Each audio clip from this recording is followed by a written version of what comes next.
రాజావారికి వింత సమస్య ఎదురయ్యింది.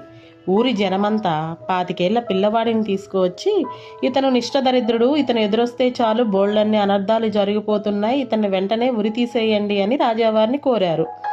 రాజావారు, ఊరిలో ఉండడమే కదా మీ సమస్య, నాతో పాటు నా కోటలో ఉంటాడు అని తీర్పిచ్చి ఆ ఊరి జనాన్ని పంపించేశారు.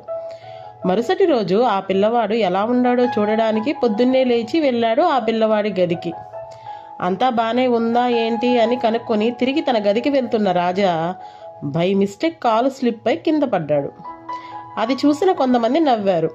ఉక్రోషానికి గురైన రాజు 25 పిల్లవాడి వైపు చూస్తూ చెప్పాడు, ఊరు జనమంతా చెప్పేది నిజమే, నిజంగానే నువ్వు దరిద్రుడవి, వెంటనే ఇతన్ని ఉరి తీసేయండి అని ఆదేశాన్నిచ్చారు. ఆ 25 పిల్లవాడు రాజాగారి వైపు చూస్తూ చెప్పాడు, మీరు లేవగానే చూసిన మొట్టమొదటి మొహం నాది, మీరు కాలు జారి పడ్డారు అంతే, కానీ నేను లేవగానే చూసిన మొట్టమొదటి మొహం మీదే, నాకు ఏకంగా ఉరిశిక్షే పడుతుంది.